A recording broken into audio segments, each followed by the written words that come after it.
ಉಳಿಸಬೇಕು ಅಂತ ಹೇಳ್ತಾ ಇದು ಸ್ವತಂತ್ರವಾಗಿ ನಿಲ್ಲಲ್ಲ. ನಾವೆಲ್ಲರೂ ಕೂಡ ಅದಕ್ಕೆ ಆಗಾಗ ನಾವು ನಮ್ಮ ವಿಶ್ವಾಸದ, ಪ್ರೀತಿಯ, ನಂಬಿಕೆಯ ನೀರನ್ನು ಅದಕ್ಕೆ ಉಣಿಸ್ತಾ ಇದ್ದ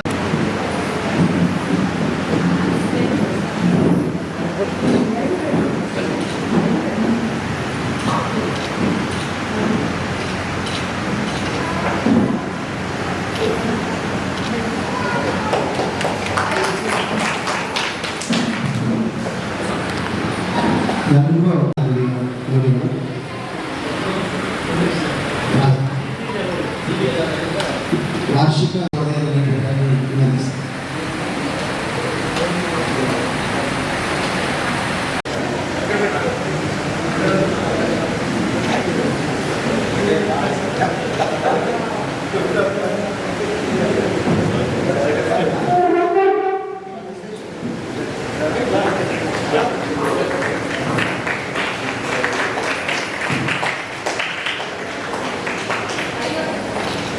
ಉಪನ್ಯಾಸಕರಾಗಿ, ಆಚಾರ್ಯರಾಗಿ, ಒಂದು ಜಿಲ್ಲೆಯ ಉಪನಿರ್ದೇಶಕರಾಗಿ, ಒಂದು ಸಹಕಾರಿಯ ಅಧ್ಯಕ್ಷರಾಗಿ ತಮ್ಮ ಅಮೂಲ್ಯವಾದ ಸಲಹೆಗಳನ್ನು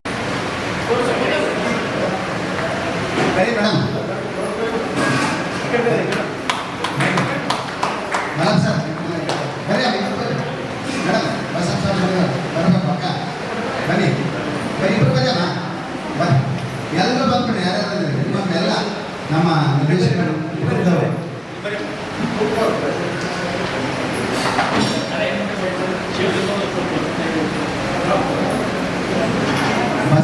ಬಸ್ನಿಕಾಯಿ ಸರ್ ಮನೆಯವರು, ಶೇಖರ ಸರ್ ಮನೆಯವರು, ಶಿವಶಂಕರಪ್ಪ ಸರ್ ಮನೆಯವರು. ಅಮ್ಮ ಬರ್ರಿ ಬರ್ರಿ ನೆನಪು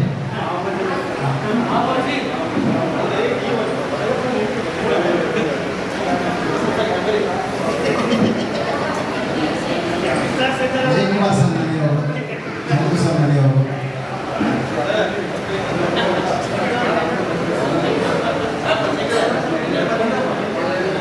ನಮ್ಮ ಸಿಇಒ ಡಿವಿಡೆಂಡನ್ನು ಡಿಕ್ಲೇರ್ ಅಧ್ಯಕ್ಷ ಮಾಡ್ತಾರೆ ಅಂತ ಹೇಳಿದ್ದಾರೆ. ಯಾಕಂತ ಹೇಳಿದ್ರೆ ಕಳೆದ ವರ್ಷ ನಮ್ಮ ಸೌಹಾರ್ದ ಸಹಕಾರಿಯಲ್ಲಿ ಯಾವಾಗಲೂ ಸೌಹಾರ್ದ ಸಹಕಾರಿ ಮೊದಲನೇ ವರ್ಷದಲ್ಲಿ ನಷ್ಟದಲ್ಲಿ ಇರ್ತವೆ. ಆದರೆ ನಮ್ಮ ಸೌಹಾರ್ದ ಸಹಕಾರಿ ಹೋದ ವರ್ಷ ಕೇವಲ 10,000 ರೂಪಾಯಿ ಲಾಭದೊಂದಿಗೆ ನಾವು ನಷ್ಟವನ್ನು ಆಗದೆ ಲಾಭದಲ್ಲಿ ಕೊಟ್ಟಿದ್ದೇವೆ. ಅಂದರೆ ವಾರ್ಷಿಕ ಪ್ರಾರಂಭಿಕ ಎಲ್ಲ ಖರ್ಚುಗಳನ್ನು ಪೂರೈಸಿ ನಾವು 10,000 ರೂಪಾಯಿ ಲಾಭವನ್ನು ಕಳೆದ ಬಾರಿ ಪಡೆದಿದ್ವಿ. ಅದನ್ನು ಈ ಸಲ ಆ ಎಲ್ಲ ಖರ್ಚು ವೆಚ್ಚಗಳನ್ನು ಮೀರಿ ಸುಮಾರು 2,77,000ಕ್ಕೂ ಮಿಗಿಲಾಗಿ ನಾವು ಲಾಭವನ್ನು ಗಳಿಸಿದ್ದೇವೆ. ಈ ಸಂದರ್ಭದಲ್ಲಿ ಹೋದ ವರ್ಷ ನಾವು ರಿಟರ್ನ್ ಕೊಟ್ಟಿದ್ದಿಲ್ಲ. ಈ ವರ್ಷ ಖಂಡಿತ ನಮ್ಮ ಸೇವೆದಾರರಿಗೆ ನಾವು ಅನ್ಯಾಯ ಮಾಡಲಿಕ್ಕೆ ಆಗೋದಿಲ್ಲ ಅಂತ ಹೇಳಿದ್ವಿ. ನಮ್ಮ ನಿರ್ದೇಶಕರೆಲ್ಲರ ಒಂದು ಒತ್ತಾಸೆಯ ಮೇಲೆ ಮೊನ್ನೆ ನಡೆದಂಥ ಆಡಳಿತ ಮಂಡಳಿಯ ಸಭೆಯಲ್ಲಿ ನಿರ್ಣಯಿಸಿದಂತೆ ಈ ಬಾರಿ ಖಂಡಿತ ಮುಂದಿನ ಬಾರಿ ಈ ಡಿವಿಡೆಂಡನ್ನು ನಾವು ಡಬಲ್ ಮಾಡಿ ವಿಶ್ವಾಸ ಇದೆ.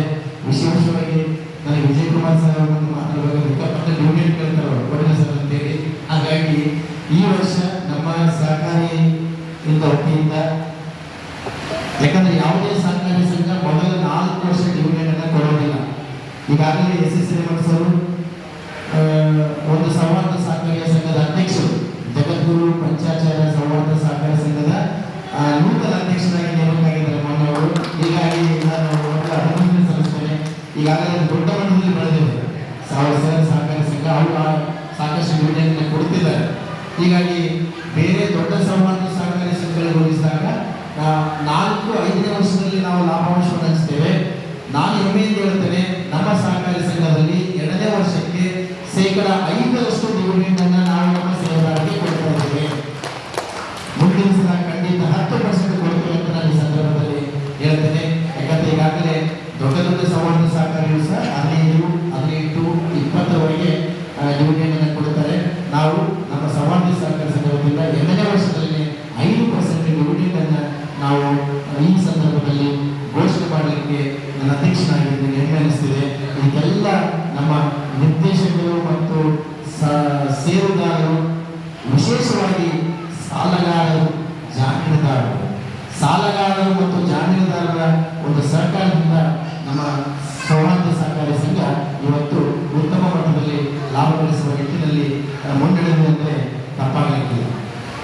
ಈ ಸಂದರ್ಭದಲ್ಲಿ ನಾನು ಒಂದೆರಡು ಮಾತುಗಳನ್ನು ಆಡಲಿಕ್ಕೆ ಇಷ್ಟಪಡ್ತೇನೆ. ಯಾಕೆ ನಾವು ಸಮಾಜ ಸಹಕಾರಿ ಸಂಘವನ್ನು ಸ್ಥಾಪನೆ ಮಾಡಿದ್ವಿ? ಈಗಾಗಲೇ ಮಹಬೂಬ್ ಸರ್ ಹೇಳಿದರು, ಇಲ್ಲಿ ಮುಂಚೆ ನಮಗೆ ಒಂದು 10,000 ರೂಪಾಯಿ ಬ್ಯಾಂಕಲ್ಲಿ ಸಾಲ ಕೊಡಬೇಕಂದ್ರೆ ಬಹಳ ಕಷ್ಟ ಇತ್ತು. ಈಗ ಬಿಡಿ, ಈಗ ಸಾಲ ಕೊಡ್ತೀವಿ ಅಂತ 10 ಲಕ್ಷವರೆಗೆ ಕೊಡ್ತೀವಿ ಅಂತ ಬರ್ತಾರೆ. ಆದರೆ ನನ್ನ ಒಂದು ಜೀವನದಲ್ಲಿ ಅತ್ಯಂತ ಒಂದು ಕಹಿ ಘಟನೆ ಏನಂತಂದ್ರೆ, ಅದು ಹೊಸ ಗೊತ್ತು. ನಮ್ಮ ತಮ್ಮನಿಗೆ ಇಂಜಿನಿಯರಿಂಗ್ ಸೀಟ್ ಸಿಕ್ಕಿತ್ತು. ನನಗೆ 15,000 ರೂಪಾಯಿ ಬೇಕಾಗಿತ್ತು 1997ರಲ್ಲಿ. ಅವರಿಗೆ ಆ ಇಂಜಿನಿಯರಿಂಗ್ ಫೀಸ್ ಕಟ್ಟಕ್ಕೆ 15,000 ರೂಪಾಯಿ ಅವಾಗ ನಮ್ಗೆ ಇದ್ದಿಲ್ಲ. ಯಾಕಂದ್ರೆ ಆವತ್ತಿನ ನಮ್ಮ ಸಂಬಳ 5,500 ರೂಪಾಯಿ ಒಂದು ತಿಂಗಳಿಗೆ, 5,500. 15,000 ರೂಪಾಯಿ ನಾವು RDCC ಬ್ಯಾಂಕ್ನಲ್ಲಿ ನಮ್ಮ ಅಮರೇಗೌಡರು ಬ್ಯಾಂಕ್ ಮ್ಯಾನೇಜರ್ಗೆ ಅಪ್ಲಿಕೇಶನ್ ಹಾಕಿದಾಗ, ಸರ್ 15,000 ನಮಗೆ ಪವರ್ ಇಲ್ಲ, 10,000 ನಮಗೆ ಪವರ್ ಇದೆ, 15,000 ರೂಪಾಯಿ ನಮಗೆ ಸಾಲ ಬೇಕಂದ್ರೆ ರಾಯಚೂರಿನಿಂದ ಸ್ಯಾಂಕ್ಷನ್ ಆಗಬೇಕು ಅಂತ ಹೇಳಿದ್ರು. ಕೊನೆಗೆ 15-20 ದಿವಸ ತಿರುಗಾಡಿದ್ರು, 15,000 ರೂಪಾಯಿ ಸಾಲ ಕೊಡಲಿಲ್ಲ. ಆವಾಗ ನಮ್ಮ ಅಸ್ಟೇಟ್ ಆಗಿದ್ದಂಥ ರವಿ ಪ್ರಸಾದ್ 15,000 ರೂಪಾಯಿ ಕೊಟ್ಟರು.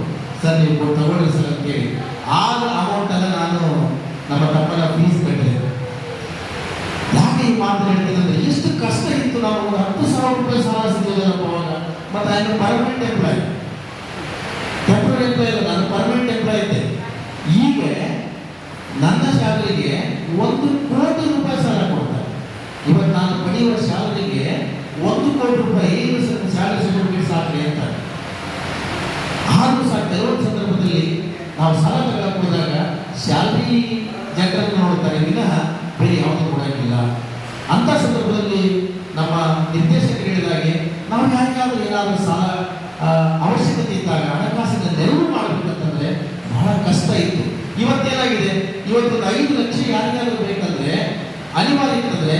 ನಮ್ಮ 15 ಮಂದಿ ನಿರ್ದೇಶಕರಲ್ಲಿ ಯಾರಾದರೂ ಒಬ್ಬರು ಸರ್ ನಾನು ಜವಾಬ್ದಾರ ಅಂದರೆ 1 ತಾಸಿನಲ್ಲಿ ನಾವು 5 ಲಕ್ಷ ರೂಪಾಯಿನ ಕೊಡ್ತೇವೆ ವಿದಿನ್ 1 ಅವರ್. ಬೇಕಾದ್ರೆ ಡಾಕ್ಯುಮೆಂಟ್, ಯಾಕಂದ್ರೆ 15 ಜನರಲ್ಲಿ ಯಾರಾದರೂ ಒಬ್ಬರಿಲ್ಲ ಸರ್ ನಾನು ಜವಾಬ್ದಾರ ಅಂತಂದರೆ 5 ಲಕ್ಷ ರೂಪಾಯಿನ 1 ಅವರ್ನಲ್ಲಿ ಡಾಕ್ಯುಮೆಂಟ್ ರೆಡಿ ಮಾಡಿಕೊಂಡು ನಮ್ಮ ಊರಿಗೆ ಅಕೌಂಟಿಗೆ ಟ್ರಾನ್ಸ್ಫರ್ ಮಾಡ್ತೇವೆ. ಅಷ್ಟೊಂದು ಆರ್ಥಿಕವಾಗಿ ಸಬಲರಾಗುವಂಥ ನಮ್ಮ ಸೌಹಾರ್ದ ಸಹಕಾರ ನಡೀತಾ ಇದೆ. ಹಾಗಾಗಿ ಯಾಕಂತಂದರೆ ಇಲ್ಲಿ ಹಿಂದೆ ನಮ್ಮ ತಾಲೂಕಾ ಉಪನ್ಯಾಸಕರ ಸಂಘದ ಪ್ರಥಮ ಸಂಸ್ಥಾಪಕ ಅಧ್ಯಕ್ಷರು ಮೆಸೇಜ್ ಮಾಡಿದ್ರು. ಫಸ್ಟ್ ನಾವು 1997ರಲ್ಲಿ ಉಪನ್ಯಾಸಕರ ಸಂಘ ಸ್ಥಾಪನೆ ಮಾಡಿದ್ವಿ. ತಾಲೂಕು ಸಂಘ ಇದ್ದಿಲ್ಲ. ಫಸ್ಟ್ ಸಂಸ್ಥಾಪಕ ಅಧ್ಯಕ್ಷರು ನಾವೆಲ್ಲ ಸದಸ್ಯರಾಗಿ ಕಾರ್ಯನಿರ್ವಹಿಸಿದ್ವಿ. ನಾನು ಯಾವಾಗಲೂ ನಮ್ಮ ಸ್ನೇಹಿತರಿಗೆ ಹೇಳ್ತಿರ್ತೇನೆ, 1997-98ರಲ್ಲಿ ಹಿರೇಮಠ ಸರ್ ನಾವು ಕಟ್ಟಿದಂಥ ಸಂಘದಲ್ಲಿ ಎಷ್ಟೊಂದು ಕಾರ್ಯಚಟುವಟಿಕೆಗಳು ನಡೀತಿತ್ತು. ಈಗ ಇತ್ತೀಚಿನ ದಿನಗಳಲ್ಲಿ ಮತ್ತೆ ಸರ್ ಕಳೆದ 4-5 ವರ್ಷದಿಂದ ಮತ್ತೆ ಆಕ್ಟಿವ್ ಆಗಿ ಸಂಘ ಪ್ರಾರಂಭವಾಗಿದೆ. ಯಾಕಂತ ಹೇಳಿದ್ರೆ ಆ ಒಂದು ಉದ್ದೇಶದಿಂದಲೇ ನಾವು ಸುಮಾರು ನಿಷ್ಕ್ರಿಯವಾಗಿದ್ದ ಸಂಘವನ್ನು ಮತ್ತೆ ನಾವು ಸೆಕ್ರೆಟರಿ ಅಧ್ಯಕ್ಷರು ಮಾಡಿ ಅದಕ್ಕೆ ಒಂದು ಚಾಲನೆ ಕೊಟ್ಟಿದ್ದೀವಿ ಸರ್. ಹೀಗಾಗಿ ಸೆಕೆಂಡ್ PUC ಫಲಿತಾಂಶ ಇರ್ಬೋದು, ಮತ್ತು ಬೇರೆ ಬೇರೆ ಟೀಚರ್ಸ್ ಡೇ ಇರ್ಬೋದು, ಈ ಥರ ಕಾರ್ಯಕ್ರಮವನ್ನು ನಾವು ಮಾಡ್ತಾ ಇದ್ದೇವೆ. ಹಾಗಾಗಿ ಕಳೆದ ಸಾಲಿನ ಒಂದು ಟೀಚರ್ಸ್ ಡೇನಲ್ಲಿ ನಮ್ಮ ಸೌಹಾರ್ದ ಸಹಕಾರಿ ಸಂಘದಿಂದಲೇ ಆಯೋಜನೆ ಮಾಡಿದ್ದೀವಿ ಸರ್. ಆ ಒಂದು ಸಹಕಾರಿ ಸಂಘ ಆ ಥರ ಸಮಾಜಮುಖಿ ಕಾರ್ಯಕ್ರಮಗಳಲ್ಲೂ ಹೋಗ್ತಾ ಇದ್ದೇವೆ. ಇದು ಒಂದು ವಿಶೇಷತೆ. ನಮ್ಮ ಸೌಹಾರ್ದ ಸಹಕಾರ ವತಿಯಿಂದ ಇವತ್ತೆಲ್ಲರೂ ಈಗಾಗಲೇ ನಮ್ಮ ಮೈಬೂಬ್ ಹೇಳಿದಾಗೆ 10 ಲಕ್ಷ್ಮಿಯರು ಬಂದಿದ್ದಾರೆ, ಎಲ್ಲ ಕುಟುಂಬದ ಲಕ್ಷ್ಮಿಯರು ಬಂದಿದ್ದಾರೆ. ನಾವು ಒಂದು ಹೊಸ ಒಂದು ಪ್ಲಾನ್ ಇಂಟ್ರೊಡ್ಯೂಸ್ ಮಾಡ್ತಿದ್ದೀವಿ. ಅದು ನಿಮ್ಮವರ ಕೈಯಲ್ಲಿದೆ. ಅದಕ್ಕೆ ನಮ್ಮಗಳ ಸಹಕಾರ ಖಂಡಿತ ಇರುತ್ತದೆ. ನಾವು ಈ ಸಲದಿಂದ ಬಂಗಾರದ ಖರೀದಿಗಾಗಿ ಸಾಲವನ್ನು ಕೊಡುತ್ತೇವೆ, ವಿಶೇಷವಾಗಿ ಹೆಣ್ಣು ಮಕ್ಕಳಿಗೆ. ಏನಂತಂದ್ರೆ ಹಾಗಿರ್ತದೆ. ಹಾಗಾಗಿ ನೆಕ್ಸ್ಟ್ 10 ಇಯರ್ಸ್ನಲ್ಲಿ ನಿಮ್ಮ ಪ್ರತಿಯೊಬ್ಬರ ಮನೆಯಲ್ಲಿ ಭದ್ರತೆಗಾಗಿ, ಬಂಗಾರ ಅಂದ್ರೆ ಭದ್ರತೆ ಸಂಕೇತ. ಹಾಗಾಗಿ ನಾವೇನ್ ಮಾಡ್ತಾ ಇದ್ದೀವಿ, ನಮ್ಮೆಲ್ಲ ಆಡಳಿತ ಮಂಡಳಿಯ ಸಭೆಯಲ್ಲಿ ಚರ್ಚೆ ಮಾಡಿ ಒಂದು 30% ಕಾಂಟ್ರಿಬ್ಯೂಷನ್ ನಿಮ್ಮದು. ಈಗ ಫಾರ್ ಎಕ್ಸಾಂಪಲ್ 1 ತೊಲೆ ಬಂಗಾರದ ಬೆಲೆ 75,000 ರೂಪಾಯಿ ಇದೆ ಅಂದರೆ ಅದಕ್ಕೆ 30% ನೀವು ದುಡ್ಡು ಹಾಕಬೇಕು. ಇನ್ನು 70% ಸಾಲ ನಾವು ಕೊಡ್ತೀವಿ. ನೀವು ಇವತ್ತೇ ಖರೀದಿ ಮಾಡ್ತೀವಿ ಅಂತಂದ್ರೆ 30% ದುಡ್ಡು ಕಟ್ಟಿದ್ರೆ ಸಾಕು, 20,000 ಕಟ್ಟಿದ್ರೆ ನಾವು 1 ತೊಲೆ ಬಂಗಾರವನ್ನ ನಿಮ್ಮ ಹೆಸರಿಗೆ ಖರೀದಿ ಮಾಡಿ ಕೊಡ್ತೀವಿ. ಆದ್ರೆ ಆ ಬಂಗಾರ ಸಾಲ ಕೊಟ್ಟವರಿಗೆ ಬಂಗಾರ ನಮ್ಮ ಹತ್ರ ಇರ್ತದೆ, ಬಂಗಾರ ನಿಮಗೆ ಕೊಡೋದಿಲ್ಲ. ಅದನ್ನ ಸೆಕ್ಯೂರ್ಡ್ ಆಗಿ ಇಟ್ಟುಕೊಂಡು ಸಾಲ ಮುಟ್ಟಿದ ವೆರಿ ನೆಕ್ಸ್ಟ್ ಡೇನೆ ಬಂಗಾರ ಮತ್ತೆ ನಿಮಗೆ ನಾವು ಜವಾಬ್ದಾರಿ ಕೊಡ್ತೀವಿ. ಹೀಗಾಗಿ 30%, ಫಾರ್ ಎಕ್ಸಾಂಪಲ್ 1 ಲಕ್ಷ ರೂಪಾಯಿ ನೀವು ಬಂಗಾರ ಖರೀದಿ ಮಾಡಿದ್ರೆ 30,000 ರೂಪಾಯಿ ನಿಮ್ಮದು, 70,000 ರೂಪಾಯಿ ನಮ್ಮದು. ಇಲ್ಲಿ 2 ತೊಲೆ ಬಂಗಾರ ಖರೀದಿ ಮಾಡಿದ್ರೆ 1.5 ಲಕ್ಷ ಆದ್ರೆ ಅದಕ್ಕೆ ಒಂದು 40,000 ರೂಪಾಯಿ ನಿಮ್ಮದಾದ್ರೆ 1,10,000 ರೂಪಾಯಿ ನಾವು ಸಾಲ ಕೊಟ್ಟು ಬಂಗಾರವನ್ನು ಖರೀದಿ ಮಾಡ್ತೀವಿ. ಆ ಬಂಗಾರವನ್ನು ನಮ್ಮ ಯಾವ ಒಂದು ಲಾಕರ್ನಲ್ಲಿ ಇಡ್ತೀವಿ. ನಿಮಗೆ ಸಾಲ ಯಾವತ್ತು ನಮ್ದು ಕ್ಲಿಯರ್ ಆಗುತ್ತೋ ಅವತ್ತು ನಾವು ನಿಮಗೆ ಬಂಗಾರ ಕೊಡ್ತೀವಿ. ಅದರ ಜೊತೆಗೆ ನಿಮಗೆ ಆ 30,000 ರೂಪಾಯಿ ಕಟ್ಟಬೇಕು ಬಂಗಾರ ತಗೊಳ್ಳಕ್ಕೆ. ಅದಕ್ಕೆ ನಾನೊಂದು ಪ್ಲಾನ್ ಮಾಡಿದ್ದೇನೆ. ನೀವೇನ್ ಮಾಡ್ಬೇಕಂತಂದ್ರೆ ನಮ್ಮ 15 ನಿರ್ದೇಶಕರಿಗೆ ಮೊದಲಿಗೆ ಪ್ಲಾನ್, 15 ನಿರ್ದೇಶಕರು 15 ತೊಲೆ ಬಂಗಾರ ಮೊದಲನೇ ಸಲ ನೀವು ಕಟ್ತೀವಿ ಅಂತಂದ್ರೆ ನಿಮಗೆ ಈ 1 ತಿಂಗಳಲ್ಲಿ ಎಲ್ಲರಿಗೂ 1 ತೊಲೆ ಶಾಂಪಲ್ ಆಗಿ ನಾವು ಖರೀದಿ ಮಾಡಿ ನಿಮಗೆ ಕೊಡುತ್ತೇವೆ. ಅದೊಂದು 30% ಅಮೌಂಟ್ ನೀವು ಕಟ್ಟಿದ್ರೆ ಉಳಿದದ್ದು ಬಂಗಾರ ನಾವು ನಿಮ್ಮ ಹೆಸರಲ್ಲಿ ಖರೀದಿ ಮಾಡಿ ಇಡ್ತೀವಿ. ಅದಕ್ಕೆ ಒಂದು ನಮ್ಮ CEO ಅವರು EMI ಫಿಕ್ಸ್ ಮಾಡ್ತಾರೆ.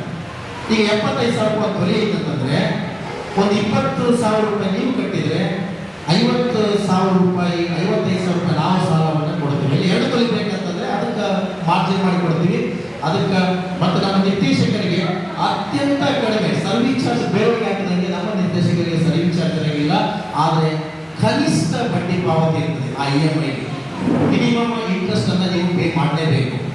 ಆ ಇಂಟ್ರೆಸ್ಟ್ ಜೊತೆಗೆ ನೀವು ತಿಂಗಳ ಎಷ್ಟು EMI ಅಂದ್ರೆ ಪ್ರತಿ ತಿಂಗಳು ಕಟ್ಟಬೇಕು. ಅದ್ರ ಜೊತೆಗೆ ನೀವು ನೆಕ್ಸ್ಟ್ ಮತ್ತೆ ಒಂದು ಪ್ಲಾನ್ ಮಾಡಬೇಕಂದ್ರೆ 12 ತಿಂಗಳು ನೀವು ಕಟ್ತೀರಿ ಅಂತ ತಿಳ್ಕೊಡ್ರಿ. ಇವತ್ತೇ ಪ್ಲಾನ್ ಮಾಡಿದ್ರೆ ಒಂದು 2,000 ರೂಪಾಯಿ ಒಂದು ಆಡಿ ಓಪನ್ ಮಾಡ್ಬೇಕು ನೀವು ಹೆಣ್ಮಕ್ಳು. 2,000 ರೂಪೀಸ್, ಮಿನಿಮಮ್ 2,000 ರೂಪೀಸ್ ಆಡಿ ಓಪನ್ ಮಾಡಿದ್ರೆ 12 ತಿಂಗಳ ಆಡಿ ಮುಗಿಯೋದ್ರೆ 24,000 ರೂಪಾಯಿ ಆಗುತ್ತೆ. ಆ 24,000 ರೂಪಾಯಿ 30% ಅಮೌಂಟ್ ಕಟ್ಟಿದ್ರೆ ಮತ್ತೆ 1 ತೊಲೆ ಬಂಗಾರ ಬರ್ತದೆ. ಬಂಗಾರದ ಅಮೌಂಟ್ ಎವ್ರಿ ಅಂದ್ರೆ ನಿಮ್ಮ ಆಡಿ ಕಟ್ಟಿ ಇರಬೇಕು. ಪ್ರತಿ ತಿಂಗಳು 2,000 24,000 ಒಮ್ಮೆಗೆ ಕಟ್ಟ ಅವಶ್ಯಕತೆ ಇಲ್ಲ. ಆ 2,000 ರೂಪಾಯಿ ತಿಂಗಳ ನೀವು EMI ಒಂದು 5,000 ಒಂದು 2,000 ರೂಪಾಯಿ ಆಡಿ ಕಟ್ಟಿ ಅಂದ್ರೆ 1 ತೊಲೆ ಬಂಗಾರ ಮತ್ತೆ ತಗೊಳ್ತೀರಿ. ಮತ್ತೆ ಆಡಿ ಅಮೌಂಟ್ 24,000 ಆಗಿರ್ತದ, ಪ್ಲಸ್ ನಮ್ಮೊಂದು ಬಡ್ಡಿ ಒಂದು 2-3,000 ಆಗಿರ್ತದ, ಅಲ್ಲಿ 30,000 ಆಗಿರ್ತದ. ಆ 30,000 ರೂಪಾಯಿ ಮತ್ತೆ ಕೊಡ್ತೀರಿ, ಮತ್ತೆ 1 ತೊಲೆ ಮತ್ತೆ ಹೋಗ್ತೀರಿ. ಈಗ ನೀವು ಆಡಿ ಕಂಟಿನ್ಯೂಯೇಷನ್ ರೊಟೇಷನ್ ಇರ್ತಂದ್ರೆ ಪ್ರತಿ ತಿಂಗಳ ಕನಿಷ್ಠ ಹೇಳೋದು ನಿಮ್ಮ ಕೆಪಾಸಿಟಿ ಇಲ್ಲ 2 ತಿಂಗಳ 2 ತೊಲೆ ನಾವು ಪ್ಲಾನ್ ಮಾಡ್ತಿದ್ರೆ 2 ತೊಲೆ ಬಂಗಾರ ಖರೀದಿಗೆ ನಾವು ಕೊಡ್ತೀವಿ ಮಿನಿಮಮ್. ಈ ತರ ನಮ್ಮ ನಿರ್ದೇಶಕರ ಹಂತದಲ್ಲಿ ಮೊದಲನೇದಾಗಿ ನಾವೆಲ್ಲ ನಿರ್ದೇಶಕರು ಸೇರಿ ಪ್ಲಾನ್ ಮಾಡ್ಕೊಂಡಿದ್ದೀವಿ. ಇದು ಆದರೆ ಬಹಳ ಅನುಕೂಲ ಆಗುತ್ತೆ. ಆಮೇಲೆ ಬಹಳಷ್ಟು ಜನ they are very eagerly waiting for that scheme ಅಂತ ನಾನು ಅನ್ಕೊಂಡಿದ್ದೀನಿ. ಯಾಕಂತಂದ್ರೆ ಭಾಳ ಕಡೆ ನೋಡ್ತೀವಿ ನಾವು ಈಗ ಬಂಗಾರ ಸ್ಕೀಮ್ ಆಗ್ತಾರೆ. ನೀವು ಬಂಗಾರದ ಅಂಗಡಿಗೆ ಏನು ಮಾಡ್ತಾರೆ, ತಿಂಗಳ 5,000 ರೂಪಾಯಿ ನಿಮ್ಮ ಹತ್ರ ಇಸ್ಕೊಳ್ತಾರೆ. 5,000 ಇಸ್ಕೊಂಡು ಒಂದು 5,000 10,000 ತಿಂಗಳ ಕಟ್ಟಬೇಕು. 1 ವರ್ಷ ಆದಮೇಲೆ ಅವತ್ತಿನ ರೇಟಿಗೆ ಅವತ್ತು ಎಷ್ಟು ಬಂಗಾರ ಬರುತ್ತೆ ಅದನ್ನ ತಗೊಂತಾರೆ. ಮತ್ತು ತಗೊಳಕಾಗ ಅದು ವೇಸ್ಟೇಜು ಅದು ಇದು ಅಂತೇಳಿ ಎಲ್ಲ ಖರೀದಿ ಮಾಡಿ ಹಾಕ್ತಾರೆ. ಅದು ಸಾಕಷ್ಟು ಇರ್ತದೆ. ಮತ್ತು ಇಲ್ಲಿ ಫೇತ್, ನಿಮ್ಮ ಹಣ ಮತ್ತು ಬಂಗಾರಕ್ಕೆ ನಿಮ್ಮ ಮನೆಯವರೇ ಸಿಕ್ಕಬೇಕು, ಬೇರೆ ಏನಿಲ್ಲ. ಯಾಕಂದ್ರೆ ನಾವೇ ಇರೋದ್ರಿಂದ ಇದಕ್ಕೆ ಈ ರೀತಿಯಾಗಿ ಎಲ್ಲಿ ಮೋಸ ಇವುಗಳಿಗೆ ಚಾನ್ಸ್ ಇರೋಂಗಿಲ್ಲ. ಹೀಗಾಗಿ ಮತ್ತೆ ಭಯ ಇರೋದಿಲ್ಲ, ಏನಪ್ಪ ಹೆಂಗಾದ್ರೂ ಇರೋಂಗಿಲ್ಲ. ಹೀಗಾಗಿ ನಮ್ಮ ಹಣಕ್ಕೆ ನಾವೇ ಭದ್ರತೆ. ಆದರೆ ಆ ಒಂದು ಉದ್ದೇಶವನ್ನು ನಾವು ಮಾಡ್ಕೊಂಡಿದ್ದೀವಿ. ಮತ್ತೆ ಮುಂದಿನ ನಿರ್ಮಾಣದಲ್ಲಿ ನಮ್ಮ ನಿರ್ದೇಶಕರ ಒಟ್ಟಿಗೆ ನನಗೆ ಒಂದು ಡ್ರೀಮ್ ಇದೆ. ಏನಿದೆ ನೋಡಿ, ನಾವು ಒಂದು ಮನುಷ್ಯನಿಗೆ ಆರ್ಥಿಕ ಶಿಸ್ತು ಬಹಳ ಇಂಪಾರ್ಟೆಂಟ್. ಯಾರಿಗೆ ಫಿನಾನ್ಷಿಯಲ್ ಪ್ಲಾನಿಂಗ್ ಇರೋಂಗಿಲ್ಲ ಅವ್ರದ್ದು ಲೈಫ್ ಬಹಳ ಕಷ್ಟ ಇದೆ. ಬಹಳ ಜನ ತಿಳ್ಕೊಂಡಿದ್ದಾರೆ ಶಿವರಸರಿಗೆ ಬೇರೆ ಏನೇ ಇದೆ ಅಂತೇಳಿ. ನನಗೇನೂ ಇಲ್ಲ, ನಥಿಂಗ್. ನಾನೇನು ಸ್ಯಾಲ್ರಿ ತಗೊಳ್ತೀನಿ ಆ ಸ್ಯಾಲ್ರಿ ಒಳಗೆ ಫೈನಾನ್ಷಿಯಲ್ ಪ್ಲಾನಿಂಗ್ ಬಹಳ ಚೆನ್ನಾಗಿ ಮಾಡಿದ್ದೀನಿ. ಎಲ್ಲ ಪ್ಲಾನಿಂಗ್ ನನ್ನ ಕೈ ಇದೆ. ಇವತ್ತು I am very happy with ಎಲ್ಲ ಕಡೆ ಆಲ್ಮೋಸ್ಟ್ ಎಲ್ಲ ಊರಲ್ಲಿ ಸೈಟ್ ತಗೊಂಡಿದ್ದೀನಿ, ಎಲ್ಲ ಕಡೆ ಇನ್ವೆಸ್ಟ್ಮೆಂಟ್ ಮಾಡಿದ್ದೀನಿ, ಎಲ್ಲ ಬ್ಯಾಂಕ್ನಲ್ಲಿ ನನ್ನ ಸೇರ್ಸ್ ಇದಾವ. ಒಂದು ಫೈನಾನ್ಷಿಯಲ್ ಪ್ಲಾನ್ ಮಾಡಿದ್ದೀನಿ, ಕಡಿಮೆ ಅಂತ ಏನು ಮಾಡ್ಬೋದು ಅಂತೇಳಿ. ಇದು ನಂದು 15-20 ವರ್ಷದ ಪ್ಲಾನಿಂಗ್. ಇವತ್ತು ನನಗೆ ಅನಿಸ್ತದೆ ಏನೂ ಇಲ್ಲ ಅಂತಂದ್ರೆ ಸುಮಾರು 10-12 ಲಕ್ಷ ರೂಪಾಯಿ ವರ್ಷಕ್ಕೆ ಡಿವಿಡೆಂಡ್ ರೂಪದಲ್ಲಿ ನಾನು ತಗೊಳ್ತೇನೆ. ವಿತ್ ನಂಬರ್ 1 ಎಲ್ಲ ಸೇರ್ಗಳಲ್ಲಿ, ಸೊಸೈಟಿಗಳಲ್ಲಿ, ಬ್ಯಾಂಕ್ಗಳಲ್ಲಿ ಡಿವಿಡೆಂಡಲ್ಲಿ ಹಾಕಿದಂತು 10 to 12 lakhs per annum. This is my planning. ಆ ಫೈನಾನ್ಷಿಯಲ್ ಪ್ಲಾನಿಂಗ್ ಇಂಪಾರ್ಟೆಂಟ್. ಬಹಳ ಕಡಿಮೆ ಇದ್ದಾಗ ಇನ್ವೆಸ್ಟ್ ಮಾಡಿ ನಾವು ತಗೊಳ್ಳೋದು. ನಿಮಗೆ ಒಂದು ಹೇಳ್ತೀವಿ, ನಿಮ್ಮ ಹತ್ರ ಕಡಿಮೆ ಹಣ ಇತ್ತು, 10 ಲಕ್ಷ 15 ಲಕ್ಷ ಇತ್ತಂದ್ರೆ ಮೊದಲು ಒಂದು ಸಣ್ಣ ಸೈಟ್ ತಗೋ ಪ್ಲಾನ್ ಮಾಡಿ. ಅದಕ್ಕಿಂತ ಜಾಸ್ತಿ ಇತ್ತಂದ್ರೆ ಒಂದು ಹೊಲ ತಗೋ ಪ್ಲಾನ್ ಮಾಡಿ. That is the best investment in your life. ಅದಕ್ಕೆ ನಾವು ನೆರವಾಗ್ತೀವಿ ಅನ್ನೋ ಒಂದು ಸದುದ್ದೇಶದಿಂದ ಈ ಒಂದು ಸಂವಾದ ಸಹಕಾರಿಯನ್ನು ನಾವು ಮಾಡಿದ್ದೇವೆ. ಮುಂದಿನ ದಿನಮಾನದಲ್ಲಿ ನಮ್ಮ ಡೈರೆಕ್ಟರ್ಸ್ಗೆ ಕನಿಷ್ಠ, ಯಾಕಂದ್ರೆ 30-40 ಸೈಟ್ ಇರೋದೇ ನಮಗೆ ಬಹಳ ಖುಷಿ. ಆ 30-40 ಸೈಟ್ಗೆ ನಾವು ಖುಷಿ ಪಡ್ತೀವಿ. ಇನ್ ಫ್ಯೂಚರ್ನಲ್ಲಿ ನಮ್ಮ ಎಲ್ಲ ನಿರ್ದೇಶಕರು ಸಿಂಧೂರಿನ ಸರೌಂಡಿಂಗ್ ಒಂದು 2-3 ಕಿಲೋಮೀಟರ್, ಈಗ ಸಿಂಧೂರು ಹೆಂಗಂದ್ರೆ ಗೌರ್ಮೆಂಟ್ ಕ್ಯಾಂಪ್ ಅಂತ ತಿಳ್ಕೊಂಡ್ರೆ ಅಲ್ಲಿಂದ ಒಂದು 2 ಕಿಲೋಮೀಟರ್, ಈ ಕಡೆ ಅರಿಮರ ಕ್ಯಾಂಪ್ ಅದರೊಳಗಡೆ, ಈ ಕಡೆ ಯಾವುದೇ ರೂಟಿಗೆ ಒಂದು 2-3 ಕಿಲೋಮೀಟರ್ ಒಳಗಡೆ ಪ್ರತಿಯೊಬ್ಬ ಡೈರೆಕ್ಟರ್ಸ್ಗೆ ಕನಿಷ್ಠ ಒಂದು 10 ಎಕರೆ ಒಂದು ಫಾರ್ಮ್ ಹೌಸ್ ಕಟ್ಟುವ ನಿಟ್ಟಿನಲ್ಲಿ ಒಂದು ಪ್ಲಾನ್ ಮಾಡ್ತಾ ಇದ್ದೀವಿ. That is my dream project. ಅದನ್ನ ನಾನು ಒಬ್ಬನೇ ಮಾಡೋಕ್ಕಾಗಲಿಲ್ಲ. ನಾವೆಲ್ಲರೂ ಸೇರಿ ಮಾಡಿದಾಗ ಅದಕ್ಕೆ ಒಂದು ಶಕ್ತಿ ಬರ್ತದೆ. ನಾನು ಒಬ್ಬನೇ ನನಗೆ 1 ಕೋಟಿ, ಇಷ್ಟು ಜನ 70 ಲಕ್ಷ ರೂಪಾಯಿ ನಾನು ಒಬ್ಬನೇ ಕೊಟ್ಟಿಲ್ಲ ಸಾಲ. ನಮ್ಮೆಲ್ಲ ನಿರ್ದೇಶಕರ ಒಂದು ಶ್ರಮ, ಎಲ್ಲ ಸೇರುವುದರ ಶ್ರಮ. ನಾವೇನು ಸಹಕಾರ ಅಂದ್ರೇನು, ಎಲ್ಲರನ್ನು ಒಟ್ಟು ಸೇರಿಸಿ ಒಬ್ಬರಿಗೆ ನಾವು ಅನುಕೂಲ ಮಾಡಿಕೊಡೋದು, ಎಲ್ಲರೂ ಒಬ್ಬರಿಗಾಗಿ, ಎಲ್ಲರೂ ಸೇರಿ ಒಬ್ಬರ ಶ್ರೇಯೋಭಿವೃದ್ಧಿಯನ್ನು ಬಳಸುವುದು. ಹೀಗಾಗಿ ನಮ್ಮ ಸಹಕಾರಿ ತತ್ವದ ಅಡಿಯಲ್ಲಿ ನಾವು ಈ ಒಂದು ಪ್ಲಾನ್ ಅನ್ನು ಮಾಡ್ತಾ ಇದ್ದೇವೆ. ಆ ನಿಟ್ಟಿನಲ್ಲಿ ಮುಂದಿನ ದಿನಮಾನದಲ್ಲಿ ಒಟ್ಟು ಒಳ್ಳೆ ರೀತಿಯಿಂದ, ಯಾಕಂತ ಹೇಳಿದ್ರೆ ಇಲ್ಲಿ ನಾವಿರ್ತಕ್ಕಂಥ 15 ಜನ ನಿರ್ದೇಶಕರಿಗೆ ಇದುವರೆಗೂ 7 ವರ್ಷದಲ್ಲಿ ಏನೂ ಲಾಭ ಆಗಿಲ್ಲ, ಯಾರಿಗೆ 1 ರೂಪಾಯಿ ಲಾಭ ಆಗಿಲ್ಲ. ಆದ್ರೆ ಏನ್ ಖುಷಿ ಆದ್ರೆ, ನಾನು ಬಯಸಿದಂತ ನನ್ನ ಸ್ನೇಹಿತರಿಗೆ ನಾನು 2 ಲಕ್ಷ ರೂಪಾಯಿ ಸಾಲ ಕೊಡಲಿಕ್ಕೆ ನೆರವಾಗಿದ್ದೀನಿ. ನಾನು 5 ಲಕ್ಷ ಕೊಡಿಸಿದ್ದೀನಿ. ಎಮರ್ಜೆನ್ಸಿ ಇದ್ದಾಗ ನಾನು ಬಳಸ್ಕೊಂಡಿದ್ದೀನಿ. ಯಾಕಂದ್ರೆ ಇನ್ನೊಬ್ಬರ ಹೋಗಿ ನಾನು ಸಾಲ ತಗೊಳ್ಳಿಕ್ಕಿಂತ ನಮ್ಮಲ್ಲೇ ನಮ್ಮ ದುಡ್ಡು ಇದೆಯಲ್ಲ. ಹೀಗಾಗಿ ಆ ನಿಟ್ಟಿನಲ್ಲಿ ಯೋಚನೆ ಮಾಡಿ ನಾವೆಲ್ಲ ಸ್ನೇಹಿತರು ಒಳಗೊಂಡಂತೆ ನಾವು ಈ ರೀತಿಯಾಗಿ ಉತ್ತಮ ರೀತಿಯಿಂದ ಒಬ್ಬರಿಗೊಬ್ಬರು ಸಹಕಾರ ಮನೋಭಾವನೆಯಿಂದ ಗೆಳೆಯರು ನನ್ನ ಮಿತ್ರರ ಜೊತೆ ಮತ್ತೆ ಇವತ್ತು ಪುನಃ ಸೇರಲಿಕ್ಕೆ ಮತ್ತು ಮುಖಾಮುಖಿಯಾಗಿ ನನ್ನ ಆಲೋಚನೆಯನ್ನು ಹಂಚಿಕೊಳ್ಳಿಕ್ಕೆ ಅವಕಾಶ ಮಾಡಿಕೊಟ್ಟ ಎಲ್ಲರನ್ನೂ ಮತ್ತೊಮ್ಮೆ ಅಭಿನಂದನೆ ನೀಡ್ತೇನೆ. ಒಂದೊಂದು ವಿಷಯ, ಒಂದು ಉಪನ್ಯಾಸಕರ ಸಂವಾದ ಮೊದಲ ಬಾರಿಗೆ ತನ್ನ ಅತಿಥಿಯಾಗಿ ಅವತ್ತು ಬರಬೇಕು ಅಂತ ಹೇಳಿದಾಗ ನನಗೆ ನಿಜ ಗೊತ್ತಿರಲಿಲ್ಲ ಉಪನ್ಯಾಸಕರ ಒಂದು ಸಂವಾದ ಮಾಡ್ಕೊಂಡು ಬಗ್ಗೆ ಭಾಳ ಖುಷಿ ಆಯಿತು. ಮೊದಲ ತಕ್ಷಣ ಹೇಳಿದೆ ಆಲ್ ದ ಬೆಸ್ಟ್ ಅಂತ. ಯಾಕೆಂದರೆ ನಾನು ಆಚಾರ ನಿರ್ದೇಶಕ್ಕಿಂತ I am proud to say I am a lecturer, commerce lecturer ಅಂತ ಇನ್ನೂ ನನಗೆ ಭಾಳ ಖುಷಿ ಆ ವಿಷಯ. ಹೀಗಾಗಿ ಉಪನ್ಯಾಸಕರು ಸೇರಿ ಒಂದು ಆರ್ಥಿಕ ಸಂಸ್ಥೆಯನ್ನು ಕಟ್ಟಿದ್ದಾರೆ. ಭಾಳ ಹೆಮ್ಮೆ ಅನಿಸ್ತು. ಇವು 3ನೇ ಹೆಜ್ಜೆ ಇಟ್ಟಿದ್ದಾರೆ. ಅತ್ಯಂತ ಆತ್ಮವಿಶ್ವಾಸದಿಂದ ಹೆಜ್ಜೆಗಳನ್ನು ಇಡ್ತಾ ಇದ್ದೀವಿ. ಒಂದೊಂದು ವಿಷಯ ಆರ್ಥಿಕ ಸಂಸ್ಥೆಯನ್ನು ಕಟ್ಟೋದು ಭಾಳ ಸುಲಭ. ಯಾಕಂದರೆ ಉಪನ್ಯಾಸಕರಾಗಿ ನಾವೆಲ್ಲ ಪಾಠ ಮಾಡಿದ್ದೇವೆ. ಅದರ ಆರ್ಥಿಕ ಜೋ ಆ್ಯಂಡ್ ಕಾಮರ್ಸ್ ಲೆಕ್ಚರರ್ ನಾನು ತುಂಬ ಬ್ಯಾಲೆನ್ಸ್ ಶೀಟ್ಗಳು ಟ್ಯಾಲಿ ಮಾಡಿದ್ದೇವೆ ಎಲ್ಲಿ ಕ್ಲಾಸ್ ರೂಮ್ನಲ್ಲಿ. ಅದು ನಿಜವಾಗಿ ಒಂದು ಆರ್ಥಿಕ ಸಂಸ್ಥೆಯಾಗಿ ಅಲ್ಲಿರುವಂಥ ವ್ಯಾವಹಾರಿಕ ಚಟುವಟಿಕೆಯನ್ನು ಗಮನಿಸುವುದಿದೆಯಲ್ಲ, ಈಗ ಅದರ ಆಳ ಅರಿವು ಈಗ ಸ್ವಲ್ಪ ಮಟ್ಟಿಗೆ ನಾನು ಅರಿವಾಗ್ತಾ ಇದೆ. 30 ವರ್ಷ ಕಾಮರ್ಸ್ ಲೆಕ್ಚರಾಗಿ ಪಾಠ ಮಾಡಿದ್ದು ಬೇರೆ. ಆದರೆ ಇಲ್ಲಿ ನನ್ನೊಂದು ಸೌಹಾರ್ದ ಜಗದ್ದೂರು ಪಂಚಾಚಾರ ಸಂವಾದ ಅದರ ಅಧ್ಯಕ್ಷರಾಗಿ ಈ ಕಾರ್ಯ ನಿರ್ವಹಿಸ್ತಾ ಇದ್ದೀನಿ. ಅನುಭವ ಬರ್ತಾ ಇದ್ದಾರೆ. ಆ ಅನುಭವದ ಹಿನ್ನೆಲೆಯಲ್ಲಿ ಆ ಜೊತೆಗೆ ಕೆಲವು ಸ್ಟ್ಯಾಟ್ಯೂಟರಿ ಆಬ್ಲಿಗೇಷನ್, ಕಾನೂನುಬದ್ಧವಾಗಿ ಕೆಲವು ನಾವು ಆಬ್ಲಿಗೇಷನ್ ನಾವು ಖಂಡಿತವಾಗಿ ಅನುಸರಿಸಬೇಕಾಗುತ್ತೆ. ಯಾಕೆ ನಾನೊಬ್ಬರಿಗೆ ರಿಟೈರ್ಡ್ ಆದಮೇಲೆ ಭಾಳ ಖುಷಿ ಆಯಿತು ಅಂತ ಅಂದ್ಕೊಳ್ಳಿಕ್ಕೆ ಕಳೆದ 3 ವರ್ಷದಿಂದ ಈಗ ಅಡ್ವೊಕೇಟ್ ಆಗಿ ಪ್ರಾಕ್ಟೀಸ್ ಮಾಡ್ತಾರೆ. ಲಾ ಬ್ಯಾಕ್ಗ್ರೌಂಡ್ ಕೋರ್ಸ್ಗಳು, ಆ ನಾಲೆಜ್ ಮತ್ತು ಎಕ್ಸ್ಪೀರಿಯನ್ಸ್ ನಿಮ್ಮ ಜೊತೆ ಹಂಚ್ಕೊಳ್ಳಿಕ್ಕೆ ನನಗೆ ಭಾಳ ಸಂತೋಷ ಆಗುತ್ತೆ. ಒಂದೊಂದು ನಿಜ, ಈ ಮೊದಲ ಬಾರಿಗೆ 3ನೇ ಹೆಜ್ಜೆ ಇಟ್ಟಾಗಲೂ ಒಂದು ಡಿವಿಡೆಂಡ್ ಡಿಕ್ಲೇರ್ ಮಾಡಿದರು. ವರ್ಷ ಭಾಳ ಜನರಿಗೆ ಖುಷಿಯಾಗಿದೆ. ಆದರೆ ನಮ್ಮ ಕ್ಷೇತ್ರದಲ್ಲಿ, ಸರ್ಕಾರಿ ಕ್ಷೇತ್ರದಲ್ಲಿ ಕೆಲಸ ಮಾಡ್ತಾರಿಂದ ಒಂದು ಮಾತ್ರ ನೆನಪಿಟ್ಕೋಬೇಕು, ಯಾವಾಗಲೂ ಇದು ಬೆಳೆಯುವ ಸಂಸ್ಥೆಯಾಗಿ, ಒಂದು ಆರ್ಥಿಕ ಸಂಸ್ಥೆಯಾಗಿ ಸದೃಢವಾಗಬೇಕು ಅನ್ನೋದು ನಾವು ಅಲ್ಲಿಯವರೆಗೂ ಯಾವುದೇ ಡಿವಿಡೆಂಡನ್ನು ಕೊಡಬಾರ್ದು. ಮೊನ್ನೆ ನಮ್ಮ ಒಬ್ಬರು ಅಡಿಟರ್ ಬಂದಾಗ ನಮ್ಮ ಸಂಸ್ಥೆ ಈಗ 23 ವರ್ಷ ಆಯಿತು. ಜಗದೂರು ಪಂಚಾಯತ್ ರಾಜ್ ಸಂಸ್ಥೆ 23 ವರ್ಷದಿಂದ ಇದ್ದಾಗ ನಮ್ಮ ಅಡಿಟರ್ ಹೇಳ್ತಾ ಇದ್ರು, ನೀವು ಇಷ್ಟು ಡಿವಿಡೆಂಡ್ಗಳನ್ನು ಡಿಕ್ಲೇರ್ ಮಾಡಿ ತಪ್ಪು ಮಾಡ್ತಾ ಇದ್ದೀರಿ. ಇದು ಎಲ್ಲ ಸರ್ಕಾರಗಳಿಗೆ ಅನ್ವಯಿಸುತ್ತೆ. ನೀವು ಮೊದಲು ಆರ್ಥಿಕವಾಗಿ ಸದೃಢ ಆಗಬೇಕು, ಆಮೇಲೆ ರಿಸರ್ವ್ ಕ್ರಿಯೇಟ್ ಮಾಡಬೇಕು. ನಾವು ಬರುವ ಡಿವಿಡೆಂಡ್ ಕೊಟ್ಟು ಹೋದರೆ ನಾಳೆ ಆಕಸ್ಮಿಕ ಕೆಲವು ಘಟನೆಗಳು ಸಂಭವಿಸುತ್ತೆ. Nothing is permanent in this world. ಯಾವುದು ಶಾಶ್ವತ ಅಲ್ಲ. ಇವತ್ತು ಖುಷಿಯಾಗಿದೆ ನಮಗೆ 6 ಲಕ್ಷ ಇದ್ದದ್ದು 24 ಲಕ್ಷ. ಭಾಳ ಹೆಮ್ಮೆ ಅನಿಸುತ್ತೆ ನಮಗೆ. ಅದು ನಮ್ಮ ಉಪನ್ಯಾಸಕರು ಸೇರಿ ಮಾಡಿದ್ದೇವೆ. ಆದರೆ ಅದು ಬರೀ ಬಂಡವಾಳ ಹೆಚ್ಚಾದರೆ ಸಾಲಲ್ಲ. ಅದನ್ನು ನಾವು ಸಾಲದ ರೂಪದಲ್ಲಿ ಕೊಟ್ಟು ಅದನ್ನು ದುಡಿಸಿದಾಗ ಮಾತ್ರ ನಮಗೆ ಲಾಭ ಬರ್ತದೆ.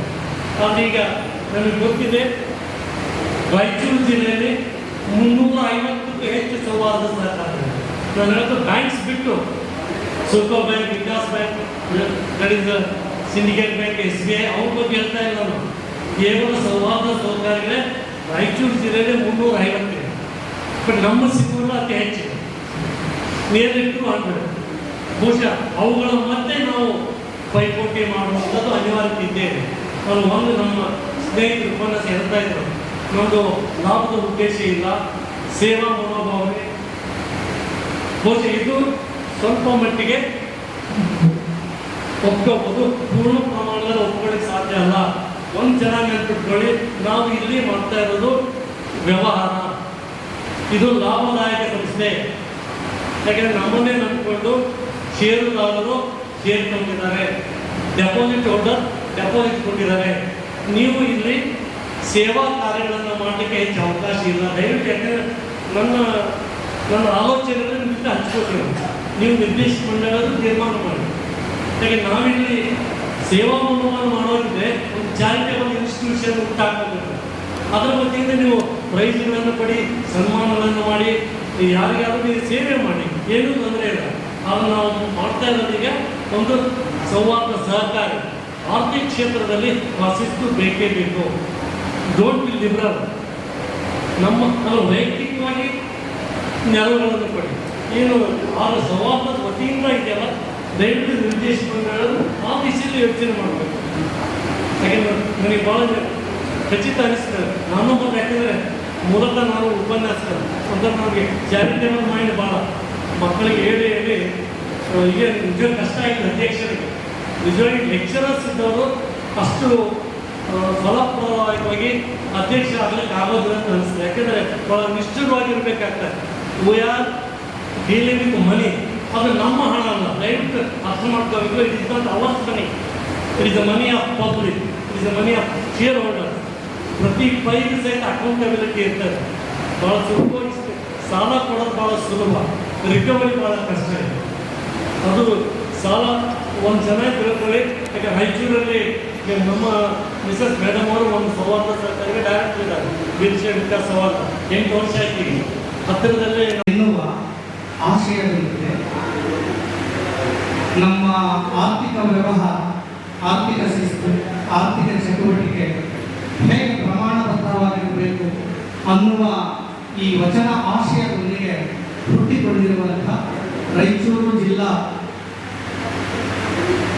ಉಪನ್ಯಾಸಕರ, ಸರ್ಕಾರಿ ಮತ್ತು ಖಾಸಗಿ ಉಪನ್ಯಾಸಕರ ಸೌಹಾರ್ದ ಸಹಕಾರಿ ಸಂಘ, ಈ ಸಂಘದ 3ನೇ ವಾರ್ಷಿಕ ಸಭೆಯ ಘನ ಅಧ್ಯಕ್ಷತೆಯನ್ನು ವಹಿಸಿಕೊಂಡಿರುವ ಹಾಗೂ ಈ ಒಂದು ಸಹಕಾರಿ ಸಂಘದ ಅಧ್ಯಕ್ಷರಾಗಿರುವ ಶಿವರಾಜ್ ಸರ್ ಅವರೇ, ಹಾಗೂ ಈ ಕಾರ್ಯಕ್ರಮದ ಮುಖ್ಯ ಅತಿಥಿಗಳಾಗಿ ಆಗಮಿಸಿರುವ ಹಿರಿಯರಾಗಿರ್ತಕ್ಕಂಥ ಹಿರೇಮಠ ಸರ್ ಅವರೇ, ಹಾಗೆ ಈ ನಮ್ಮ ಸೌಹಾರ್ದ ಸಹಕಾರಿ ಸಂಘದ ಉಪಾಧ್ಯಕ್ಷರಾಗಿರುವ ಪ್ರಸಾದ ಸರ್ ಅವರು, ಹಾಗೆ ವೇದಿಕೆ ಮೇಲೆ ಉಪಸ್ಥಿತರಿರುವ ಎಲ್ಲ ನಿರ್ದೇಶಕರೇ ಹಾಗೂ ನಮ್ಮ ಈ ಸಹಕಾರಿ ಸಂಘದ ಮುಖ್ಯ ಕಾರ್ಯನಿರ್ವಾಹಕ ಅಧಿಕಾರಿಗಳು ಹಾಗೂ ವೇದಿಕೆಯ ಮುಂಭಾಗದಲ್ಲಿರುವಂಥ ಎಲ್ಲ ನಿರ್ದೇಶಕರೇ ಹಾಗೂ ಆ ನಿರ್ದೇಶಕರ ಕುಟುಂಬದ ಎಲ್ಲ ಸದಸ್ಯರು ತಮ್ಮೆಲ್ಲರಿಗೂ ಕೂಡ ವಂದಿಸುತ್ತಾ ಈ ಒಂದು ಸಹಕಾರಿ ಸಂಘ ಪ್ರಾರಂಭವಾಗಿರ್ತಕ್ಕಂಥದ್ದು 2022ನೇ ಇಸ್ವಿ 23 ಮಾರ್ಚ್ ತಿಂಗಳು. ಆದರೆ ಇದರ ಬೀಜ ಅಂಕುರಗೊಂಡಿರ್ತಕ್ಕಂಥದ್ದು ನಮ್ಮ ಡಾಕ್ಟರ್ ಶಿವರಾಜ್ ಸರ್ ಅವರ ತಲೆಯವರು. ಅವರು ಈ ತರ ಒಂದು ಉಪನ್ಯಾಸಕರಿಗೆ ಅನುಕೂಲ ಆಗುವಂತಹ ಒಂದು ಸಹಕಾರಿ ಸಂಘವನ್ನ ಯಾಕೆ ನಾವು ಮಾಡ್ಕೊಳ್ಬಾರ್ದು ಅಂತ ಹೇಳಿ ಪ್ರಸ್ತಾಪ ಮಾಡಿದಾಗ, ನಾವೇನು ಇವಾಗ ನಿರ್ದೇಶಕರಾಗಿದ್ದೀವಿ 15 ಜನ ಎಲ್ಲ ಉಪನ್ಯಾಸಕರು ಹಾಗೂ ಪ್ರಾಚಾರ್ಯರು ಸೇರಿಕೊಂಡು ಅವರೊಳಗಡೆ ಅದು ಬೀಜಾಂತರಗೊಂಡಿರ್ತಕ್ಕಂಥ ಆ ವಿಚಾರ ಅದು ಸಮಾನ ಮನಸ್ಕರೊಳಗಡೆ ಅದು ಸಂಸ್ಕರಣೆಗೊಂಡು ಅದು ಉದ್ಘಾಟನೆಯಾಗಿ ರೂಪುಗೊಂಡು ಇವತ್ತು 3ನೇ ವಾರ್ಷಿಕ ಸಭೆಗೆ ಇವತ್ತು ಅದು ಚಾಲನೆ ಸಿಕ್ಕಿದೆ. ಆದರೆ ಈ ಸಂಘ ಯಾವುದೋ ಲಾಭದ ಉದ್ದೇಶಕ್ಕಾಗಿ ಮಾಡಿದ್ದಲ್ಲ. ಇದು ಸೇವಾ ಭಾವದೊಂದಿಗೆ ನಮ್ಮೊಳಗಿರ್ತಕ್ಕಂಥ ಉಪನ್ಯಾಸಕರಿಗೆ ಇದು ಉಪಕಾರ ಆಗಲಿ, ಇದರಿಂದ ಒಳ್ಳೆಯದಾಗಲಿ ಅನ್ನೋ ಉದ್ದೇಶ, ಲಾಭದ ದೃಷ್ಟಿಯಿಂದ ಅತ್ಯಂತ ಈ ಸಿಂಧನೂರು ತಾಲೂಕಲ್ಲಿ ಇರ್ತಕ್ಕಂಥ ಎಲ್ಲ ಸಹಕಾರಿ ಸಂಘಗಳಿಗಿಂತ ಅತ್ಯಂತ ಕಡಿಮೆ ಬಡ್ಡಿ ದರದೊಳಗಡೆ ನಾವು ಸಾಲವನ್ನು ಕೊಡಬೇಕು ನಮ್ಮ ಸದಸ್ಯರಿಗೆ ಅಂತ. ನಾವು ಮೊದಲು ಪ್ರಾರಂಭ ಆಗಿದ್ದು ಕೇವಲ 15 ಜನ 6 ಲಕ್ಷ ಬಂಡವಾಳದೊಂದಿಗೆ, ಷೇರು ಬಂಡವಾಳದೊಂದಿಗೆ ಪ್ರಾರಂಭ ಮಾಡಿರ್ತಕ್ಕಂಥ ಈ ಸಹಕಾರಿ ಸಂಘ ಪ್ರಾರಂಭದಲ್ಲಿ 300 ಜನ ಇದಕ್ಕೆ ಷೇರುದಾರರಿದ್ದರು. ಅದಾದ ನಂತರ 360 ಜನ, ಈಗ ಸದ್ಯ 360 ಜನ ಷೇರುದಾರರಿದ್ದಾರೆ. ಒಟ್ಟು ಷೇರು ಬಂಡವಾಳ ನಮ್ಮ ಸಹಕಾರಿ ಬ್ಯಾಂಕಿನ ಒಟ್ಟು ಷೇರು ಬಂಡವಾಳ 24,85,000 ರೂಪಾಯಿ. ಈಗ ಈ ಬ್ಯಾಂಕಿನ ವಹಿವಾಟು, ಈಗ ನಾವು ಸದಸ್ಯರಿಗೆ, ನಮ್ಮ ಷೇರುದಾರರಿಗೆ ನಾವು ಈವರೆಗೆ ನೀಡಿರ್ತಕ್ಕಂಥ ಸಾಲ 66 ಲಕ್ಷ ರೂಪಾಯಿಗಳನ್ನು ಈ 3 ವರ್ಷದ ಅವಧಿಯೊಳಗೆ, ನಾವು ಅದು ಪ್ರಾರಂಭವಾಗಿರೋದೇ 2 ವರ್ಷ, ಆರ್ಥಿಕ ವರ್ಷದ ಪ್ರಾರಂಭವಾಗಿ 2 ವರ್ಷ ಆಯಿತು. ಈ 2 ವರ್ಷದೊಳಗಡೆ 66 ಲಕ್ಷ ರೂಪಾಯಿಗಳನ್ನು ನಾವು ನಮ್ಮ ಸದಸ್ಯರಿಗೆ, ಷೇರುದಾರರಿಗೆ ಸಾಲವಾಗಿ ನೀಡಿದ್ದೇವೆ. ಇನ್ನು ಈ ಸಹಕಾರಿ ಯೋಜನೆಯ ಸಂಘದ ಮೂಲಕ ಇನ್ನು ಬೇರೆ ಬೇರೆ ಯೋಜನೆಗಳನ್ನು ಹಾಕ್ಕೊಳ್ಬೇಕು, ಅದು ನಮ್ಮೆಲ್ಲರಿಗೂ ಕೂಡ ಉಪಯೋಗ ಆಗಬೇಕು ಅಂತೇಳಿ ಷೇರುದಾರರಿಗೆ ಎಲ್ಲರಿಗೂ ಕೂಡ ಸದಸ್ಯರಿಗೆ ಜೀವ ವಿಮೆ ಮಾಡಿಸಬೇಕಂತ ಒಂದು ಯೋಜನೆ ಹಾಕ್ಕೊಂಡಿರುವಂಥದ್ದು, ಮತ್ತೆ ಬೇರೆ ಬೇರೆ ಉಳಿತಾಯ ಯೋಜನೆಗಳನ್ನು ರೂಪಿಸಿರುವಂಥದ್ದು, ಮತ್ತೆ ಈ ಗೋಲ್ಡ್ ಸ್ಕೀಮ್ ಮಾಡಬೇಕು ಅಂತಕ್ಕಂಥ ಒಂದು ಯೋಜನೆ ಕೂಡ ನಮ್ಮ ಸಹಕಾರಿ ಸಂಘದ ಮುಂದಿದೆ. ಆದರೆ ನಾನು ಈ ಉದ್ಘಾಟನೆ ಸಂದರ್ಭದಲ್ಲಿ ಕೂಡ ಮಾತಾಡಿದ್ದೆ. ಆ ಉದ್ಘಾಟನೆ ಸಂದರ್ಭದಲ್ಲಿ ಏನಂತ ಮಾತಾಡಿದ್ದೆ ಅಂತ ಹೇಳಿದ್ರೆ, ಈ ಬೀಜ ಮರವಾಗುತ್ತೆ, ಹೆಮ್ಮರವಾಗಿ ಬೆಳೀತದ, ಹೂವು ಹಣ್ಣು ಕಾಯಿ ನೀಡುತ್ತೆ. ಇದರ ನೆರಳೊಳಗಡೆ ನಾವೆಲ್ಲರೂ ಕೂಡ ನಾವಂತ ಹೋದ್ರು ಮುಂದೆ ಬರ್ತಕ್ಕಂಥವರಿಗೆ ಇದರ ಸವಿ ಅನುಭವಿಸಬೇಕು ಅನ್ನುವ ಉದ್ದೇಶ ಇದೆ ಅಂತ ಹೇಳಿ ನಾನು ಹೇಳಿದ್ದೆ. ಆದರೆ ನನಗೆ ಅನಿಸ್ತು, ನಾವು ಬಿತ್ತಿರುವಂತಹ ಬೀಜ ಅದು ಮರವಾಗುವ ಬೀಜವಲ್ಲ, ಅದು ಬಹಳ ಸಫಲವಾಗಿರ್ತಕ್ಕಂಥ ಬಳ್ಳಿಯ ಬೀಜವನ್ನು ನಾವು ಬಿತ್ತಿದ್ದೇವೆ. ಯಾಕಂತ ಹೇಳಿದ್ರೆ ಆ ಬಳ್ಳಿ ಅದಕ್ಕೆ ಯಾವಾಗಲೂ ಆಸರೆ ಬೇಕಾಗ್ತದೆ, ಅದಕ್ಕೆ ಹೆಗಲು ಬೇಕಾಗ್ತದೆ. ಯಾಕಂತಂದ್ರೆ ನಮಗೆ 3 ವರ್ಷದಲ್ಲಿ ಅದು ಅನುಭವ ಆಗಿದೆ.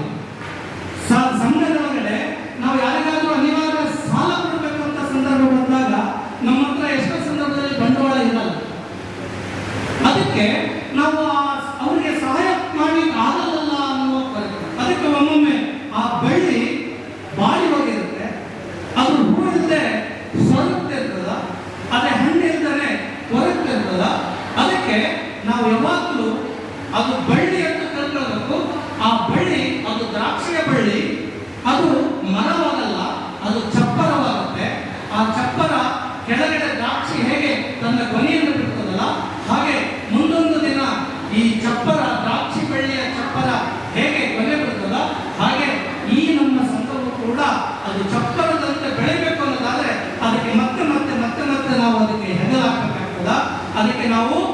ಸಪೋರ್ಟ್ ಆಗಿ ಇದ್ದಾಗ ಮಾತ್ರ ಈ ಸಹಕಾರಿ ಸಂಘ ಇನ್ನೂ ಎತ್ತರಕ್ಕೆ ಬೆಳೀತದ ಅನ್ನುವ ವಿಶ್ವಾಸ ಇವತ್ತು ನನಗೆ ಬಂದಿದೆ. ಯಾಕಂತ ಹೇಳಿದ್ರೆ ಬ್ಯಾಂಕು ನೀವೆಲ್ಲರೂ ಕೂಡ ಅದೃಷ್ಟ ಲಕ್ಷ್ಮಿಯರು, ಭಾಗ್ಯಲಕ್ಷ್ಮಿಯರೆಲ್ಲ ನಮ್ಮ ಈ ಒಂದು ಕಾರ್ಯಕ್ರಮಕ್ಕೆ ಬಂದಿದ್ದೀರಿ. ಅದಕ್ಕೆ ಮತ್ತಷ್ಟು ಈ ನಮ್ಮ ಸಹಕಾರ ಸಂಘಕ್ಕೆ ಶಕ್ತಿ ಬಂದಿದೆ. ನೀವೆಲ್ಲರೂ ಕೂಡ ಒಬ್ಬೊಬ್ಬರು ಒಂದೊಂದು ಬ್ಯಾಂಕ್ ಆಗಿದ್ದೀರಿ. ಈ ನಮ್ಮ ಬ್ಯಾಂಕಿನ ಆರ್ಥಿಕ ಚಟುವಟಿಕೆಯಲ್ಲಿ ಕೂಡ ತಾವು ತೊಡಗಿಸಿಕೊಳ್ಬೇಕು ಅಂತ ಹೇಳ್ತಾ, ಮತ್ತೆ ಈ ಬ್ಯಾಂಕಿಗೆ ತಾವೆಲ್ಲರೂ ಕೂಡ ಇನ್ನು ಉಳಿದ ಎಲ್ಲ ಸದಸ್ಯರು ಕೂಡ ತಮ್ಮೆಲ್ಲರ ಹೆಗಲು ಸಹಕಾರವನ್ನ ನೀಡಬೇಕು. ಇನ್ನೂ ಎತ್ತರಕ್ಕೆ ಇದನ್ನ ಬೆಳೆಸಬೇಕು. ಬೆಳೆಸಿದಾಗ ನಮ್ಮೊಳಗಡೆ ಎಲ್ಲರಿಗೂ ಇದು ಸಹಾಯಕ್ಕೆ ಬರುತ್ತದೆ. ನಾವ್ಯಾರು ಕೂಡ ಬೇರೆ ಹತ್ರ ಹೋಗಿ ಕೇಳುವ ಅವಶ್ಯಕತೆ ಬೀಳಲ್ಲ. ಈಗಾಗಲೇ ನಾವೆಲ್ಲರೂ ಕೂಡ ಅದರ ಫಲಾನುಭವಿಗಳಿದ್ದೇವೆ. ತಕ್ಷಣವೇ ಯಾರ ಇದಿಲ್ಲದೆ ಒಂದೇ ದಿನದಲ್ಲಿ ನಮಗೆ 3 ಲಕ್ಷ 5 ಲಕ್ಷದ ಸಾಲ ಸೌಲಭ್ಯ ಸಿಗ್ತಾ ಇದೆ. ಅದಕ್ಕೋಸ್ಕರ ನಾವು ಒಂದು 50,000 ರೂಪಾಯಿ ತೆಗೆದುಕೊಳ್ಳಲಿಕ್ಕೆ ವಾರಗಟ್ಟಲೆ ತಿರುಗಾಡಿರ್ತಕ್ಕಂಥ ಉದಾಹರಣೆಗಳಿದ್ದಾವೆ. ಆದರೆ ಇವತ್ತು ನಾವೇ ಉಪನ್ಯಾಸಕರು ಸೇರಿಕೊಂಡು ಮಾಡ್ಕೊಂಡಿರ್ತಕ್ಕಂಥ ಇವತ್ತು ಸಹಕಾರಿ ಸಂಘ ಇದು ಎಲ್ಲರಿಗೂ ಉಪಯೋಗ ಆಗಬೇಕು. ಇದು ಕೇವಲ ಲಾಭದ ದೃಷ್ಟಿಯಿಂದ ಮಾಡಿದ್ದಲ್ಲ, ಇದು ಸೇವೆಯ ದೃಷ್ಟಿಯಿಂದ ಮಾಡಿದ್ದು, ಎಲ್ಲರಿಗೆ ಅನುಕೂಲ ಆಗಿ ಅನ್ನೋ ದೃಷ್ಟಿಯಿಂದ ಮಾಡಿದ್ದು. ಶೇರ್ ಕ್ಯಾಪಿಟಲ್ 73,000 ರೂಪಾಯಿ ಇದ್ದು 24,85,000 ರೂಪಾಯಿ ಇದೆ. ಅದೇ ರೀತಿಯಾಗಿ ಡೆಪಾಸಿಟ್ಸ್ ಮಾರ್ಚ್ 31, 2023 23,16,600 ಇದ್ದು 41,98,100 ಆಗಿದೆ. ಹಾಗೆ ಸಾಲಗಳಿಗೆ ನೋಡಿದರೆ ಮಾರ್ಚ್ 2023 ಮಾರ್ಚ್ 31 ಎಲ್ಲ ಸಾಲಗಳು, ಎಲ್ಲ ರೀತಿಯ ಸಾಲಗಳನ್ನು ಸೇರಿಸಿ 44,24,000 ರೂಪಾಯಿ ಅಷ್ಟು ಲೋನ್ ಕೊಟ್ಟಿದ್ವಿ. ಪ್ರಸ್ತುತ 2024 ಮಾರ್ಚ್ 31 ಎಲ್ಲ ಸದಸ್ಯರಿಗೆ 65,69,500 ರೂಪಾಯಿಗಳಷ್ಟು ಸಾಲವನ್ನು ನೀಡಿದ್ದೀವಿ.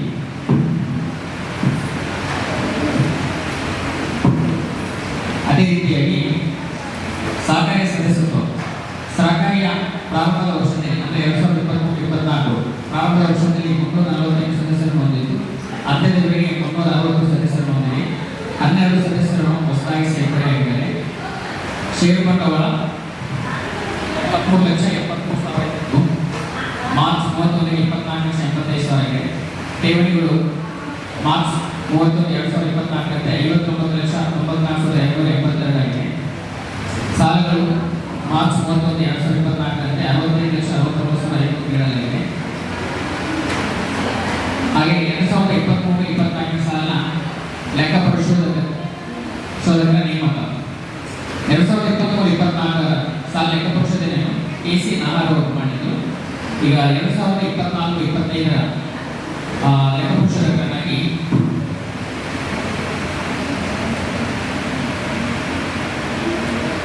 ಗಂಗಾಧರ್ CH ಯಾರಿಗೆ ಇವರನ್ನು ಲೆಕ್ಕ ಪರಿಶೋಧಕರಾಗಿ ನೇಮಕ ಮಾಡಿಕೊಳ್ಳಲಾಗಿದೆ.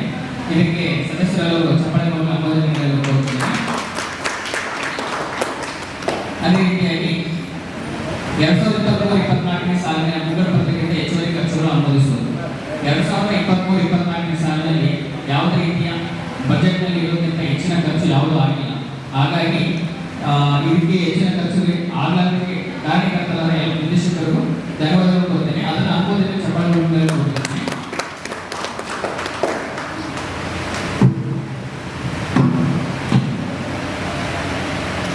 ಎರಡು 2023-24 ಸಾಲಿನ ಲಾಭಾಂಶ 2,77,539 ರೂಪಾಯಿ ಲಾಭವನ್ನು ಗಳಿಸಿದೆ. ಎಲ್ಲ ರೀತಿಯ ಖರ್ಚು ವೆಚ್ಚಗಳನ್ನು ನಿಭಾಯಿಸಿ 2,77,539 ರೂಪಾಯಿಗಳನ್ನು ಗಳಿಸಿದೆ. ಮುಂದಿನ ದಿನಗಳಲ್ಲಿ ಲಾಭಾಂಶ ಹೆಚ್ಚಿಗೆ ಆಗಲು ಎಲ್ಲ ಸದಸ್ಯರು ಸಹಕರಿಸಲು ಕೋರುತ್ತಿದ್ದೇನೆ. ಹಾಗೆಯೇ ಸಹಕಾರಿಯ ಡಿವಿಡೆಂಡ್ ಹಂಚಲು ಆಡಳಿತ ಮಂಡಳಿ ಸಭೆಯಲ್ಲಿ ಚರ್ಚಿಸಲಾಯಿತು. ಡಿವಿಡೆಂಡ್ ಅನ್ನ ಸಹಕಾರಿ ಅಧ್ಯಕ್ಷರಾದ ಶಿವರಾಜ್ ಸರ್ ಅವರು ಡಿಕ್ಲೇರ್ ಮಾಡ್ತಾ ಇದ್ದಾರೆ.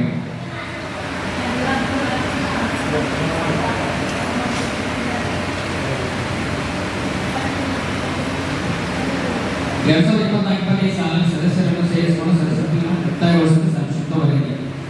ಯಾವುದೇ ಸದಸ್ಯತ್ವವನ್ನು ಕಳೆದುಕೊಂಡಿರುವುದಿಲ್ಲ. ಹಾಗೂ ಈ ವರ್ಷ ನಮ್ಮ ಶೇರ್ ಕ್ಯಾಪಿಟಲ್ ಅದರ ಮೇಲೆ 20% ಹೆಚ್ಚುವರಿ ಷೇರುದಾರಗಳನ್ನು ಸೇರಿಸಿಕೊಳ್ಳಲು ಸಭೆಯು ಅನುಮೋದನೆ ನೀಡಲು ಕೋರುತ್ತಿದ್ದೇನೆ.